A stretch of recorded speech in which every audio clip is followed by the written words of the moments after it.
Donc, je commence par remercier professeur Bousfiha Aziz, oui, pour l'invitation, ainsi que tous les organisateurs de ce premier congrès maghrébin des déficits immunitaires. Et là, on va passer à notre chapitre, qui sont les déficits du complément. Et en fait, je vais vous parler de la particularité des patients tunisiens ayant des déficits du complément dans le cadre particulier des méningites purulentes. Et avant de commencer par vous parler de nos résultats, je vous propose de faire un petit rappel sur le complément, surtout pour ceux qui ne connaissent pas bien ce système-là, et décrire brièvement les différents déficits qui sont associés à cette susceptibilité aux méningites purulentes. Alors, comme vous savez, le complément, c'est un effecteur majeur de l'immunité innée et adaptative. C'est un ensemble de plus de 30 protéines plasmatiques et membranaires qui ont la caractéristique de s'activer en cascade. Un peu comme le système de coagulation. Donc, on a une protéine N qui active la protéine N plus 1 jusqu'à arriver à l'effet biologique souhaité. Alors, cette activation se fait selon 3 voies. La voie classique,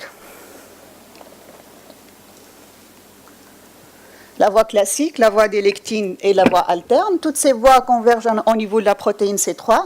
Et à partir de C3, on a la voie commune qui s'accompagne de l'activation des protéines C5 jusqu'à C9. Cette voie commune que vous connaissez peut-être, elle va aboutir à la formation du complexe d'attaque membranaire. Alors le complément, cette activation s'accompagne de la formation de complexes multimoléculaires qu'on appelle les convertases. Alors voici un exemple d'activation de la voie classique. Alors ce que je n'ai pas dit, c'est que ce système complémentaire s'active au contact de la membrane des pathogènes, mais aussi au contact des complexes IMA et des corps apoptotiques. Et vous voyez ici un exemple de l'activation de la voie classique en présence de complexes IMA. Donc en présence de complexes IMA, donc ici, ça peut être des IgG ou des IgM. On a l'activation du premier composant de la voie classique, à savoir le C1Q, qui va, en s'activant, il va y avoir une activation séquentielle du C1R et du C1S. Activation après du C4, qui est clivé par la protéine C1S en C4B, C4A. Alors le C4B s'associe à la molécule C2, elle-même activée par le C1S, pour former le premier complexe multimoléculaire, bimoléculaire, le C4B, C2A, qui est une convertase. C'est une C3 convertase qui va cliver le C3. Le C3 va être clivé à son tour en C3A, C3B. Formation d'une C5 convertase qui va cliver le C5.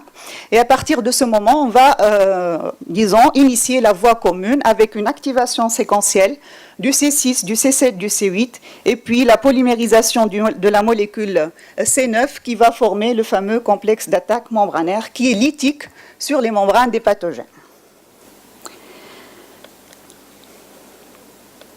Alors, il faut savoir que les déficits en protéines du complément, ces déficits-là nous ont apporté beaucoup d'informations sur l'importance de ce système. En fait, parmi les déficits immunitaires primitifs, les déficits du complément sont classiquement décrits comme très rares, voire exceptionnels. Donc, je veux vous démontrer à la fin de cette conférence qu'ils ne sont pas si rares que ça sous nos climats. Alors, ils peuvent toucher des protéines d'activation ou des protéines de régulation. Et parce que le système complémentaire, il est soumis à une régulation. Donc, ils sont héréditaires, mais il faut savoir aussi qu'il y a des formes acquises par la production d'auto-anticorps dirigés contre les fractions du complément. Et en fait, ces déficits, je parle des déficits héréditaires surtout, sont actuellement bien caractérisés sur le plan épidémiologique, clinique et diagnostic moléculaire. Et en fait, c'est la description de ces patients déficitaires qui nous ont permis d'identifier l'importance de ce système et l'importance des fonctions biologiques, induites par l'activation du complément. Alors, ce qu'on sait actuellement, grâce justement à la description de ces patients déficitaires en complément, que le complément joue un rôle important dans l'immunité antibactérienne, surtout contre les germes extracellulaires encapsulés, je cite le méningocoque, le pneumocoque et l'hémophilus. Le complément, il est assez important pour l'élimination des corps apoptotiques et des complexes IMA. Et les protéines, donc, lorsque le complément s'active, les protéines de régulation vont assurer un état d'homéostasie et ils préviennent l'activation excessive du complément sur nos propres cellules.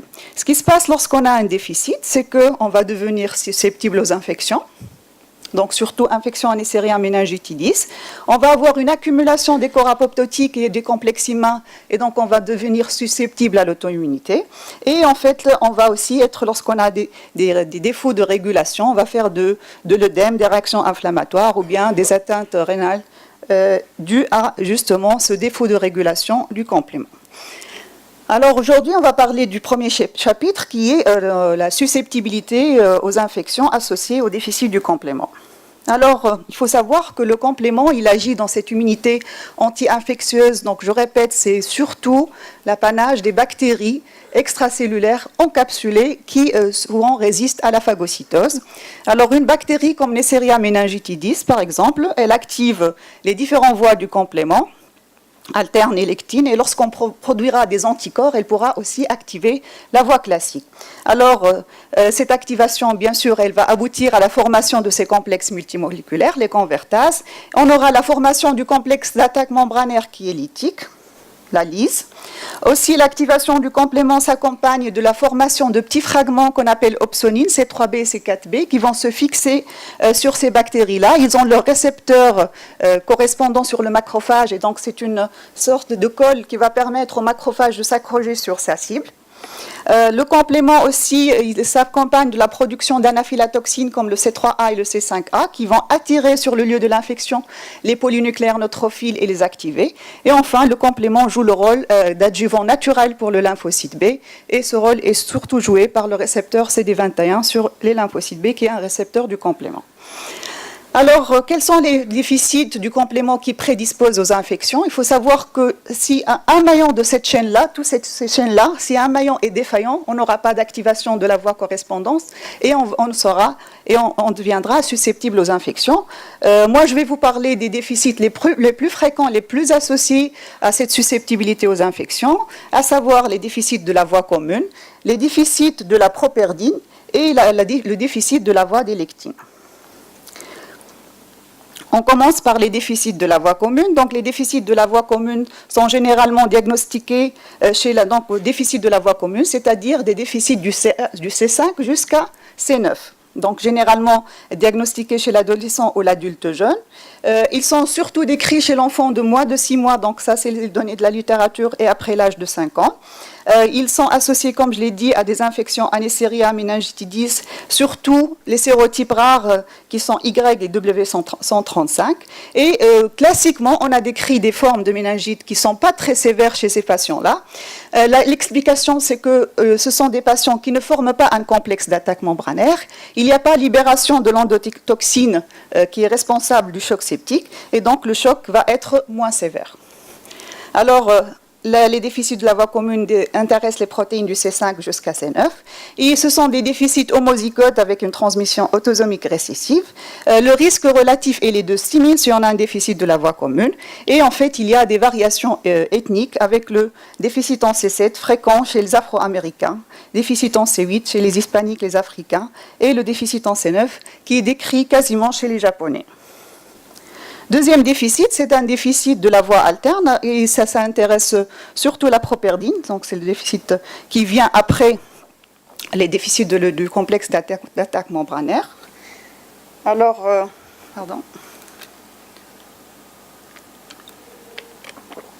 la properdine, qu'est-ce qu'elle fait? En fait, c'est une protéine qui va stabiliser la C3 convertase alterne et augmenter sa demi-vie. Et donc, si on n'a pas de properdine, la voie alterne ne pourra pas s'activer. Alors, le déficit en properdine, c'est la deuxième cause du déficit après ceux de la voie commune. C'est un déficit lié à l'X, donc ça touche sur les petits garçons. Il y a 3 types, le type 1 avec un taux nul de protéines, le type 2 avec un taux partiel et le type 3 qualitatif où on a une protéine dont le taux est normal mais qui n'est pas fonctionnel. Alors, quelle est la différence entre les déficits en properdine et les déficits de la voie commune? Tous les deux, donc, qui prédisposent aux infections par le méningocoque, avec des risques relatifs plus importants pour les déficits de la voie commune. On voit ici que c'est un risque relatif de 6 000 par rapport à un risque relatif de 250. Alors, les différences les plus importantes, c'est la mortalité. Les patients déficitaires en properdine font des formes très graves, alors que ceux de la voie commune font des formes moins sévères. Et la récurrence, elle est exceptionnelle pour les déficits en properdine, alors que les récidives sont fréquentes pour la voie commune. Pourquoi ils ne récidivent pas les déficits de la properdine? Parce qu'ils vont produire des anticorps et ils peuvent activer la voie classique. Donc, ils ont une voie alterne qui est défaillante. Mais s'ils produisent des anticorps, donc à l'occasion du deuxième épisode, ils vont activer la voie classique qui est normale chez ces patients. Alors, le troisième déficit, c'est les déficits de la voie des lectines. C'est des déficits dont on ne parle pas beaucoup. Je vais vous parler du déficit en MBL. C'est un déficit qui est défini par une concentration de la molécule MBL inférieure à 100 microgrammes. C'est un déficit qui est transmis selon le mode autosomique dominant. Sa fréquence est de 10 à 15% chez les caucasiens. Il s'accompagne avec des infections respiratoires récurrentes avec un large spectre de micro-organismes. Et en fait, on a décrit ces susceptibilités, surtout chez les enfants, avant l'acquisition d'un répertoire lymphocytaire mature, et surtout chez des patients qui sont candidats à une greffe ou à une chimiothérapie. Et en fait, on pense que c'est un déficit qui va aggraver un déficit sous-jacent. Donc, l'exemple type, c'est le déficit commun variable, qui est, lorsqu'il est associé à un déficit en MBL, donc le risque ou la susceptibilité aux infections va augmenter chez ces patients. Alors, les déficits en MBL, ils sont dus à des polymorphismes au niveau de l'exon 1 du gène MBL2 qui code pour MBL, et tout simplement, ces polymorphismes, vous voyez ici la protéine MBL, c'est comme un bouquet avec plusieurs tiges, et lorsqu'on a des polymorphismes, en fait, cette structure en bouquet va être altérée et MBL ne pourra pas se fixer très bien sur les surfaces activatrices, et donc on aura des oligomères qui ne sont pas fonctionnels. Alors, il faut savoir que MBL, lorsqu'elle va s'activer, elle va activer en second lieu des sérines protéases dans la voie des lectines qu'on appelle MASP1 et MASP2. Alors, on a décrit un déficit en MASP1 et on a pensé que ce déficit va être associé à une susceptibilité aux infections, puisque MASP1, c'est la deuxième fraction du complément qui s'active après MBL. Alors, ce n'est pas le cas. En fait, on a décrit ce déficit chez des patients. Ça a permis aux auteurs de rapporter une nouvelle entité, c'est le syndrome 3MC, qui est autosomique récessif, donc mutation de MASP1. Et il s'associe avec une dysmorphie faciale et surtout des problèmes de la ligne médiane avec des fentes palatines, des malformations rénales, mais il n'y a pas de susceptibilité particulière des infections. Donc, ce déficit nous a permis de caractériser un nouveau rôle du complément dans l'embryogenèse, mais aussi montrer que MASP1 n'est pas très importante ou n'est pas indispensable à l'activation de la voie des lectines. Pourquoi? Parce que ces fonctions peuvent être, remplacées. Elle peut être remplacée par MASP2. Et ce qu'on sait, c'est que ce sont les déficits en MASP2 qui sont les plus sévères, avec des manifestations auto-immunes et des infections pulmonaires récidivantes. On a décrit aussi pour la voie des lectines des déficits en ficoline 3. Il faut savoir que cette voie des lectines s'active lorsque les protéines MBL ou bien ficoline reconnaissent les bactéries riches en résidus mannose, et donc les déficits en ficoline, ils s'associent aussi à des infections respiratoires récurrentes depuis l'enfance et des abcès du cerveau avec des épisodes pulmonaires de pneumonie sévères chez l'adulte. Alors, il faut savoir que dans notre laboratoire et en Tunisie d'une façon générale, on n'avait pas une idée précise sur la prévalence des déficits qui sont associés à cette susceptibilité aux méningites méningocoxiques, et donc nous avons voulu avoir une idée sur cette prédisposition-là. Et pour cela, nous avons mené une étude qui avait comme objectif de déterminer la prévalence des déficits héréditaires en protéines du complément chez des patients tunisiens atteints de méningite purulente, d'étudier les caractéristiques clinico-biologiques des patients déficitaires et d'étudier les bases moléculaires de ces déficits héréditaires. Alors, c'est une étude qui a commencé en janvier 2005 et j'ai essayé de vous rapporter les chiffres et de les remettre à jour jusqu'à novembre 2016. Alors, cette étude, elle a été faite surtout en collaboration avec le service des maladies infectieuses de l'hôpital Larapta, mais j'ai aussi essayé de rapporter les cas des enfants qui nous ont été adressés à la même période pour méningite purulente et pour exploration du complément. Alors, l'étude menée avec le service des maladies infectieuses, donc c'est un service qui hospitalise les adultes. Elle a porté sur 142 patients, avec à peu près 100 hommes et 42 femmes. La moyenne d'âge était de 32 ans et les données cliniques, puisque donc c'était un protocole, étaient disponibles pour la majorité des patients, savoir 130 patients. Alors pour les patients adressés de la pédiatrie, c'était 41 patients. Vous remarquez que le nombre est nettement moindre et pour la simple raison, c'est que nos pédiatres nous envoient l'exploration du complément que lorsqu'ils ont une forte suspicion, que lorsqu'il y a des formes graves, et une fois ils ont éliminé des déficits de l'immunité humorale.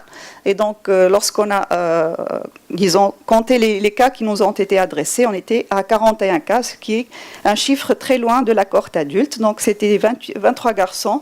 Dans 65%, c'était des enfants de moins de 5 ans. Et les données cliniques précises n'étaient pas disponibles pour ces enfants.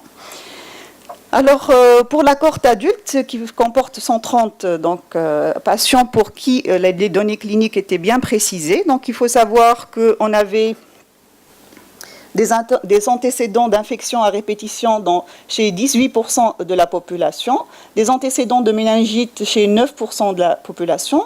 Tous les patients avaient un début brutal de la maladie qui s'est manifesté dans la majorité des cas par une méningite. Le purpura, qui est un signe de gravité, on l'a rapporté donc, dans 36% des cas. Et le germe isolé, c'est-à-dire identifié, n'a pu être donc identifié que dans 41% des cas. Alors ce germe-là, c'était dans la majorité des cas, plus que 50% des cas, c'était le méningocoque, suivi par le pneumocoque et de rares cas d'hémophilus avec aussi les BGN et l'hystéria. Alors, quelle est la démarche qu'on a donc suivie pour déterminer ces déficits en complément? Donc, on a dosé le C3, C4 par néphélémétrie. On a fait des dosages fonctionnels du CH50 et de l'AP50. Alors, on peut avoir différents profils lorsqu'on a ces valeurs-là. On peut avoir un C3 normal, un C4 normal, mais le CH50 et l'AP50 sont effondrés. Alors, je vous rappelle que le CH50 explore toute la voie classique, l'AP50 explore toute la voie alterne. Donc, si on a les deux tests qui explorent les deux voies sont nuls, donc s'il y a quelque chose en commun qui ne marche pas, qui est la voie commune. Donc là, devant ce profil, on va suspecter un déficit en protéines du complexe d'attaque membranaire. Et chez nous, donc, on a des patients, des sérums qui sont déficitaires en complément, dont le déficit est connu. Et on peut mélanger des sérums pour savoir de quel déficit il s'agit. Et ça s'appelle les tests de supplémentation. On peut aussi doser ces protéines par technique ELISA pour vraiment confirmer que la protéine n'existe pas. Alors, un autre profil, c'est le C3 normal, le C4 normal. Le CH50, il est normal, donc la voie classique, elle est normale, mais la voie alterne est défaillante, et donc on va penser à la properdine, qui est cette protéine de la voie alterne. Et donc, on va la doser en premier lieu, sachant que de rares cas de déficit en facteur D aussi ont été décrits, et donc on va faire le dosage de la properdine. Un autre profil, c'est lorsqu'on a l'inverse, la voie classique qui est défaillante, donc un CH50 nul, mais la voie alterne, elle est normale. Et là, il faut penser au déficit C1, C4, C2, qui donc prédispose plus à l'auto-immunité au lupus, mais il s'associe aussi aux méningites surtout et aux infections à pneumocoque plutôt qu'aux méningocoques. Et là, le déficit en C2, il faut toujours l'évoquer en premier lieu parce que c'est le déficit le plus fréquent, suivi par les déficits en C4 et le déficit en C1Q. Toujours les tests de supplémentation, le dosage de C2. Et enfin, lorsqu'on a un C3 qui est effondré, un C4 normal et un C50, donc il peut être normal ou bas, avec une AP50 basse ou effondrée. Là, il faut aussi suspecter un déficit en C3. Le C3 étant une protéine centrale vers laquelle convergent toutes les voies, et lorsqu'elle est défaillante, donc on a une anomalie de toutes les voies. C'est une mutation très très rare, mais il faut y penser lorsqu'on a un C3 effondré, un C4 normal.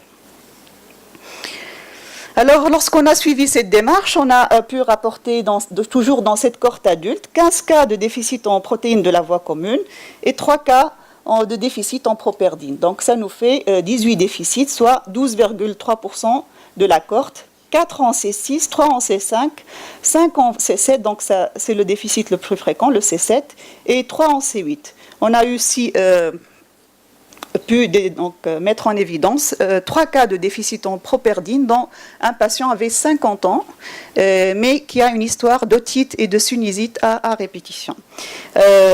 Bon, pour la cohorte pédiatrique, les 41 enfants, donc on n'a eu aucun cas de déficit en suivant cette méthodologie.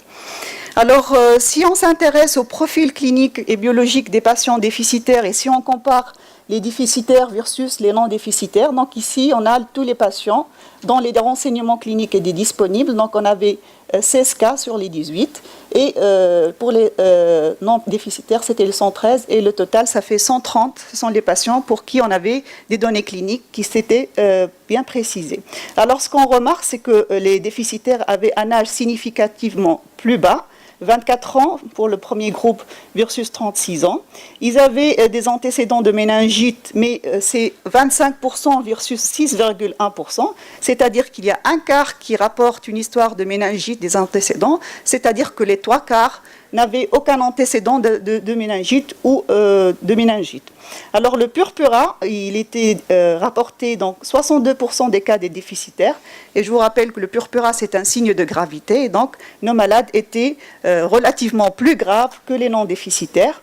Le tableau clinique, il y avait pas mal de formes disséminées, des méningococcémies plus que les méningites, donc ils étaient observés dans un quart des cas, donc, alors que dans 10% des cas, on avait des méningococcémies chez les non déficitaires. L'autre différence significative, bon, ce qu'on a remarqué aussi, c'est la cellularité chez les non déficitaires pour la ponction lombaire était significativement plus importante. Là, on peut penser à un phénomène inflammatoire qui manque ici, puisqu'il n'y a pas activation du complément, il n'y a pas cette libération d'anaphylotoxine. Et puis, on a aussi trouvé une différence significative pour la glycorrhée. Pardon pour les chiffres que... c'était peut-être... Bon. Alors, 12%, à peu près 13% de déficit dans notre carte. Qu'en est-il dans la littérature? Donc, ce qu'on remarque, c'est que les déficits en complément, c'est des patients atteints de méningite. Donc, ce sont des séries européennes et américaines. Donc, les chiffres sont très basses et uniquement... Donc, les valeurs les plus importantes qu'on relève, c'est 3,6%, ce qui est de loin très faible par rapport à nos 13%. Les seuls qui ont rapporté des déficits, des fréquences assez importantes, ce sont des séries japonaises ici, avec 50%. Mais vous voyez ici, le nombre, c'était très faible. Ici aussi, ce sont des séries très faibles. Donc, ce sont des études qui ont été faites sur 16 cas et 11 cas. Donc, ce sont des chiffres à prendre avec précaution. Alors, il faut savoir que dans la littérature, les fréquences les plus importantes des déficits en protéines du complément ont été rapportées chez les patients qui ont des sérotypes, qui font des infections méningococciques à sérotype rare, W et Y. Et donc, il faut systématiquement explorer le complément devant ces sérotypes rares. Alors, nous avons pu aussi, dans notre laboratoire, étudier les bases moléculaires des déficits. Je vous rappelle qu'on avait 3 cas de déficit en C5 et on a essayé de rassembler une cohorte commune avec l'équipe de Véronique Frémaux-Bacchi à l'hôpital européen Georges Pompidou. Et on a démontré qu'on avait la même mutation de l'exon 9. C'est une délétion de 3 nucléotides qui s'accompagne par une délétion d'une lysine. Il faut savoir que dans la cohorte française, il y avait aussi 4 patients maghrébins d'origine maghrébine, dont 3 avaient aussi cette même mutation. Et on peut la qualifier de mutation maghrébine puisqu'on la retrouve aussi bien dans notre cohorte tunisienne que chez des maghrébins qui vivent en France. Aussi, on a pu déterminer sur les 4 cas déficitaires en C6 les mutations. En fait, cette première mutation a été déjà décrite, surtout chez les Africains qui ont je vous rappelle que déficit en C6 très fréquent chez les Africains. Donc, on a trouvé cette mutation déjà décrite au niveau de l'exon 7 et 2 nouvelles mutations de splice rapportées pour la première fois. Alors en conclusion, donc, les déficits du complément s'associent à une susceptibilité aux infections, surtout ce sont les bactéries extracellulaires encapsulées. Les déficits de la voie commune et de la voie alterne, à savoir la properdine, sont les plus fréquents. L'exploration repose sur des techniques simples. On a vu qu'avec un C3, un C4, un CH50, un P50, on peut être orienté d'emblée vers la protéine déficitaire. Et notre fréquence, ce qu'elle dégage comme particularité, c'est que la fréquence importante de ces déficits chez les adultes, pourquoi? Pour des raisons qu'on peut discuter après. Il y a des formes de nouveau, on a vu que uniquement un quart de nos patients rapportent un antécédent de méningite, c'est-à-dire 3/4 ont fait une méningite de novo et ce sont des déficitaires. Et on a aussi rapporté des bases moléculaires particulières à notre population. Alors, il est important ainsi, devant ces données, d'explorer le complément devant cette susceptibilité aux germes encapsulés. Et je pense que les études qui seront faites en Algérie et au Maroc trouveront les mêmes fréquences élevées, vu les particularités communes entre nos pays. Et en fait, il faut savoir que pourquoi on explore ce complément, en fait, il faut, dès qu'on met en évidence et qu'on confirme ce déficit, il faut suivre une stratégie préventive, expliquer à ce patient qu'il est susceptible aux infections, il faut le vacciner, faire des études familiales et sans aussi oublier le conseil génétique. Voilà, je vous remercie. Merci beaucoup.